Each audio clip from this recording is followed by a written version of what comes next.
Hey everyone, welcome back. You know how much we love diving deep into those topics that really matter, and today is no exception. We're tackling a big one, unlocking your child's potential.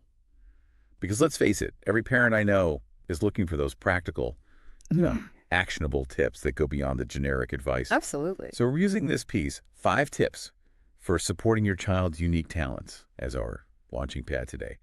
And I already know it's going to spark some great conversation because this whole idea of nurturing your child's unique gifts and passions, well, Oh, it's something we can all relate to, right? 100%. So let's jump right in. The first tip is all about recognizing your child's passions.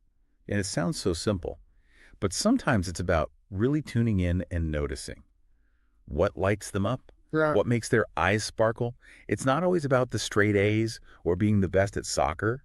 It's about those things that truly captivate their interest. Absolutely. And I think that's where observation is key. It's about paying attention to what your child gravitates towards naturally. What are they doing when they think no one's watching? What gets them talking excitedly? Oh, totally. Like my nephew Max, he became obsessed with ants one summer. Ants. Yeah, Yes. we were like, really? Ah. But it sparked this whole exploration. He was building ant farms, reading books, the whole 9 yards. And see, that's the thing. You never know what's going to spark that passion. Yeah. And once you see that spark, asking the right questions can make all the difference. So it's not just, do you like piano? It's more like, what's your favorite sound? Or if you could create any sound in the world, what would it be? I love that.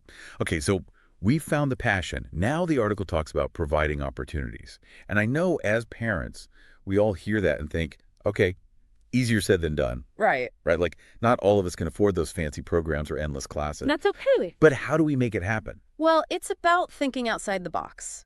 Opportunities don't have to be expensive. A trip to the library. library. Right. A hike in the woods, a visit to a museum.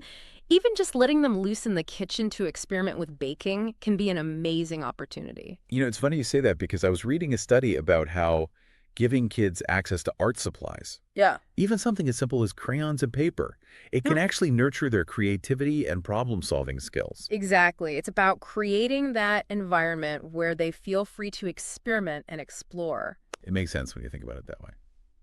Okay, next up is encouraging practice. And this is where I think a lot of us struggle because it's so easy to become, that parent, In there. the one standing over their kid with a timer, right? But the article actually had some really interesting insights on this. Oh, definitely. It's not about drilling them. It's about helping them find joy in the process. So how do we do that?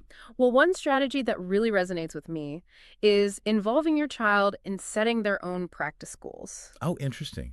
So they have some say in it. Exactly. Instead of saying you have to practice piano for 30 minutes, ask them, what song do you want to learn? How many times do you think you need to practice it to get it right?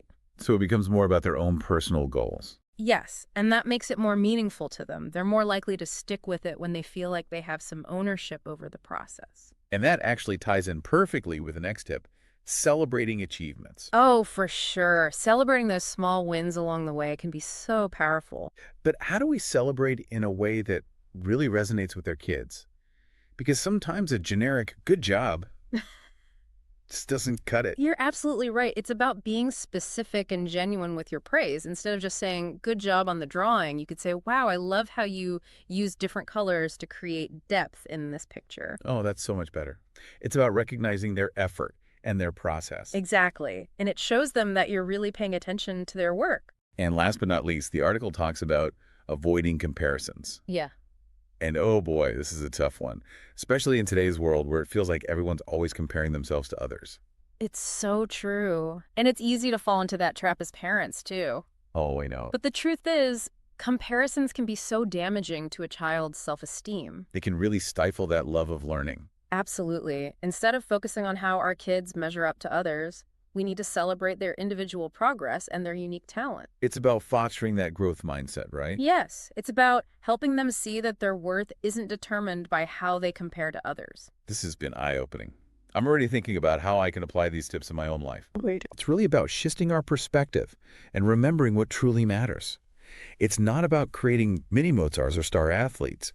It's about nurturing their love of learning, their curiosity, their unique talents and passions, Exactly. and creating a supportive environment where they can thrive. And I love that. So as we wrap up today's deep dive, I'm curious, what resonated most with you? What's one small step you can take today to start putting these tips into action? Let us know, because we're all in this together, right? Thanks for joining us. Until next time. See you then. Bye.